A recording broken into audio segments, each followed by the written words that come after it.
Alright guys, and welcome to another video. Today we're going to be counting down the top 10 good changes Blizzard have made to World of Warcraft over the years from vanilla WoW to retail. Now obviously because I'm making the video, this means that the points in the video are totally subject to my opinion, so there's no real need to take this video too seriously since it's just a bit of fun at the end of the day. Nonetheless, if your opinions differentiate from my own, feel free to discuss this in the comment section below. If you end up liking the video guys, please subscribe to the channel, and if you want to help out, and also follow me on Instagram. So one of my biggest grievances with World of Warcraft raiding has always been raid locks. Imagine this scenario: you join a Karazhan pug that kills the first boss but continuously wipes on the second boss, and people start leaving, and then the raid just totally falls apart, which leaves you locked to the raid, unable to join anybody else's raid to kill any of the remaining bosses. Which means you have to wait a week because you just can't raid again. And if you think about it, you're essentially paying £2 per week to play a game that you can't fully experience because you're totally raid locked. This is why boss specific locks rather than actual full-on raid lockouts were a positive change, because it allowed you to join different groups without any kind of restriction. If you wiped to the bag pug group, it's no issue because you can still join another raid. Obviously you wouldn't get loot for the bosses that you've already killed, but you still have the opportunity to loot the bosses that you didn't kill, and it also allows you to help your friends whenever you want to. One of the issues in vanilla and TBC was the fact there was no dual spec. This made the game very restricting since healers would find it difficult to farm gold, and if you want to experience both PvP and PvE content, you usually had to spend an immense amount of gold just to respec every time. In Wrath of the Lich King they added dual specking and eventually made it so that you can just swap between every single spec at your own leisure. This meant you had the freedom to experience different playstyles and multiple kinds of PvP and PvE content. You could have specialist spec for arena, a specialist spec for clearing dungeons quickly, or even a specialist spec for gold farming. One of the great ways that WoW increases the curve of progression and keeps you active and invested in the game is making the raids difficult to overcome. This is achieved by more sophisticated mechanics and harder raid difficulties. It goes without question that the raids in retail have creative and exciting mechanics, especially when compared to classic WoW, which is very limited, such as being able to teleport to different realms, being swallowed by a whole giant worm, and riding on the back of Deathwing. Some boss fights like the gunship battle in Icecrown Citadel and Galakras in the Siege of Orgrimmar feel more like you're in the middle of a war zone rather than a typical boss fight. And making Mythic mode so incredibly challenging is a great way to keep pro players invested in the game. Cinematics and voice acting are a welcome addition to any MMO, especially for players who are interested in the lore of World of Warcraft.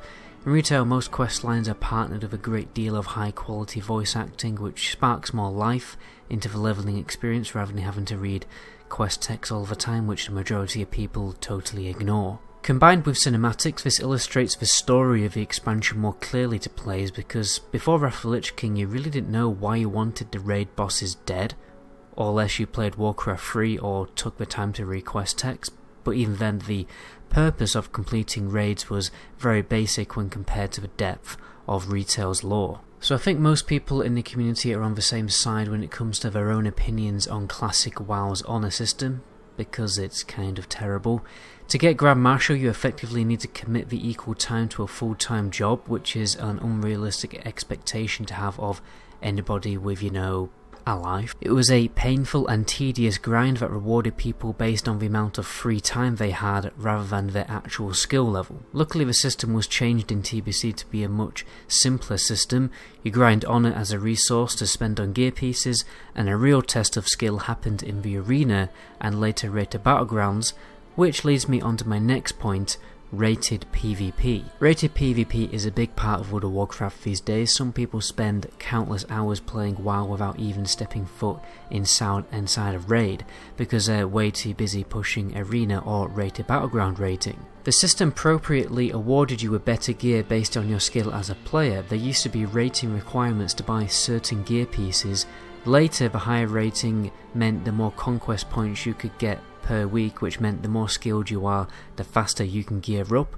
Unfortunately the current system is a little questionable because it's more based on RNG for some reason, and there are no PvP vendors, but at least we had it right at some point. Next we have Transmog, which I know a lot of people are on the fence about, because some people believe that allowing players to totally customise their own appearance means Blizzard would no longer make good looking tier sets, but in my opinion, you know, some of the new tier sets look pretty good. Some of them are terrible, I admit, but some of them are pretty good. Personally, when I played retail, I was a huge Transmog addict. This is my current Transmog on my Death Knight, which is my attempt to look like Grommash Hellscream. Overall, just think that Transmog is a great way for people to enjoy some cosmetic creativity with their character.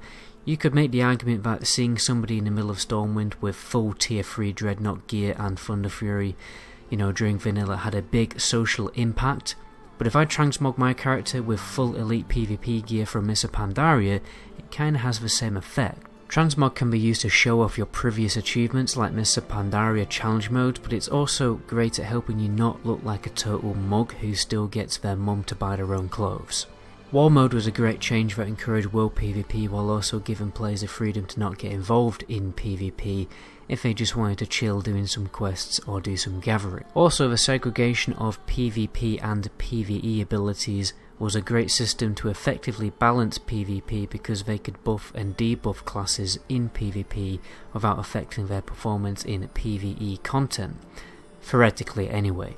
It also meant there was no need to prune abilities from classes, like for instance the classic removal of Necrotic Strike, which was a core ability for Unholy Death Knight in PvP, which they randomly decided to remove because they felt like Death Knight had too many abilities, thus making the class totally redundant for the entirety of Warlords of Draenor. One of the frustrating parts of having a guild raid team is firstly not having enough players to fill the raid, secondly being put on the bench and not being able to raid, and consequently having to deal with the drama around people not getting invited to raids.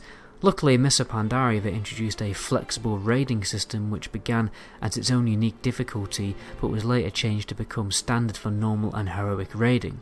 Flexible raiding allowed everyone to have more freedom when it came to making a raid group and removed some of the common frustrations of the whole experience.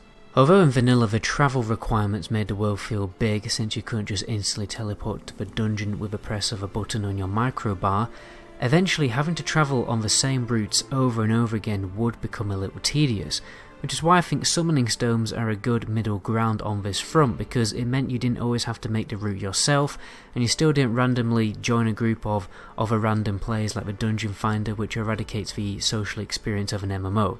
Furthermore, the added functionality of a Warlock summoning stone, being able to summon somebody from outside of raid inside the raid, removed the frustration of having to corpse res about 20 times to actually get inside the raid in the first place because the opposite faction was camping outside of the entrance. Overall, I do have to admit Blizzard have made some good changes during the evolution of the game over the past decade or so, although I think that retail World of Warcraft has evolved into something so dissimilar from classic WoW, it's difficult to see them as the same game, and this is due to a number of very bad changes which I will be making a video on soon, so stay tuned for that. But until then, my name is Metagoblin, until my next video, ciao.